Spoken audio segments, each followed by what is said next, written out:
আজকে হলো দোল পূর্ণিমা। তো আজকে কিন্তু ঠাকুরকে আমি রং লাগিয়ে দেব। তো তাই বরকে বলেছিলাম রং এনে দেওয়ার জন্য, উনি আমার জন্য রংটা পাঠিয়ে দিলেন। তো স্নান সেরে এসে তুলসী গাছের নিচটা কিন্তু অল্পখানি মাটি দিয়ে আমি লেপে নিচ্ছি। এবার সব জিনিস এনে এবার ঠাকুরকে কিন্তু রংটা লাগিয়ে দেব। বিকেলবেলা কিন্তু গ্রহণ লেগে যাবে, তার আগে কিন্তু পূর্ণিমা থাকতে থাকতে আমি পুজোটা করে নিচ্ছি। প্রথমে ঠাকুরকে লাগিয়ে দিচ্ছি আর তারপর কিন্তু আমরা মানুষরা হোলি খেলবো। আমাদের এদিকে এটাই নিয়ম। আর ঠাকুরকে স্মরণ করে প্রণামটা দিয়ে দিলাম। আর সন্ধ্যাবেলা কিন্তু গ্রহণটা লেগে গেল আর আমি ঘরের মধ্যে ঠাকুরের প্রার্থনা করছিলাম। তো প্রার্থনা শেষ করার পর এবার আমি রেডি হয়ে বিয়ে বাড়িতে চলে আসলাম। আজকে হলো কন্যার অধিবাস। তো এসে দেখি কন্যা এখানে রেডি হচ্ছেন। এর মধ্যে ডালা কুলাগুলো কত সুন্দর করে সাজিয়ে রাখা দেখতেই পারছো। আর এখানে কিন্তু কন্যা বসে কিন্তু কন্যার গায়ে হলুদের কিন্তু নিয়মটা হবে। তো কত সুন্দর করে কিন্তু সাজিয়ে রাখা হয়েছে।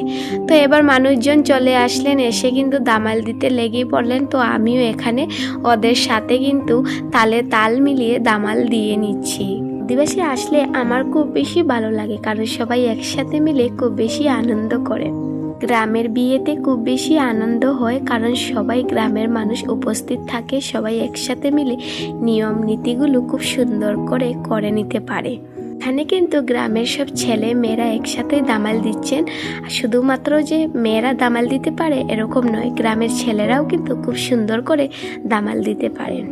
আর অনেক সময় আমরা দামাল দিতে দিতে আমাদের দামালটা দেওয়া শেষ করার পর এবার কিন্তু কন্যা কেক কাটবে। তো সবাই মিলে আমরা চলে আসলাম কন্যার সামনে।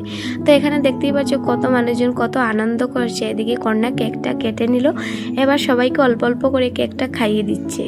এমনিতে সব কিছু শেষ করার পর আমরা অনেক সময় ফটো তুলেছি আর এবার কিন্তু বাড়িতে চলে যাব।